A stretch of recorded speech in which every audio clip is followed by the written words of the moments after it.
भगवान शिव के जन्म की कहानी कई रूपों में मिलती है और यह कहानियां विभिन्न पुराणों में अलग अलग तरीके से वर्णित हैं। यहाँ कुछ प्रमुख मान्यताएं हैं। 1. स्वयंभू सिद्धांत। ये सबसे प्रचलित मान्यता है।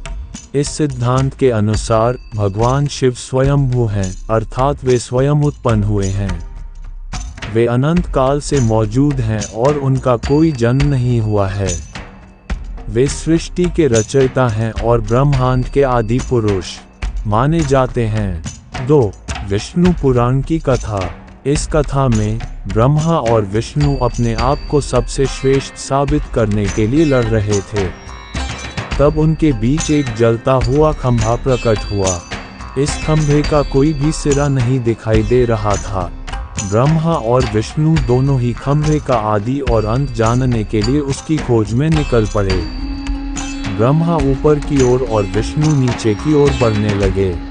बहुत समय बीत जाने के बाद भी उन्हें खंभे का कोई सिरा नहीं मिला। तब खंभे से एक आवाज आई और उसमें से भगवान शिव प्रकट हुए। उन्होंने ब्रह्मा और विष्णु को बताया कि वे ही आदि और अंत हैं। 3. शिव पुराण की कथा। शिव पुराण के अनुसार जब भगवान विष्णु अपने नाल से समुद्र मंथन कर रहे थे तब उनसे नारायण उत्पन्न हुए। नारायण के शरीर से ही भगवान शिव प्रकट हुए।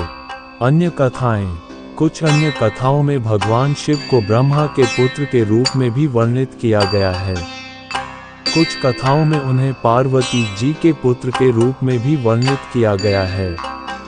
महत्वपूर्ण बातें।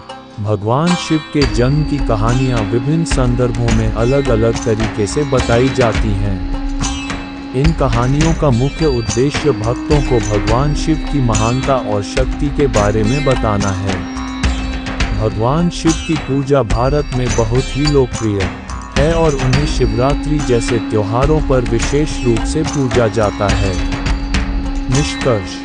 भगवान शिव के जन्म की कहानियां बहुत ही रहस्यमयी और अद्भुत हैं। इन कहानियों का उद्देश्य भगवान शिव की शक्ति और महानता को दर्शाना है। भगवान शिव को शिवलिंग के रूप में पूजा जाता है जो उनकी अनंत और अनादि शक्ति का प्रतीक है। शिव जी की जन्म की कथा अगर आपको अच्छी लगी हो तो लाइक और सब्सक्राइब करना ना भूलें और कमेंट करके बताएं कि आपको स्टोरी कैसी लगी।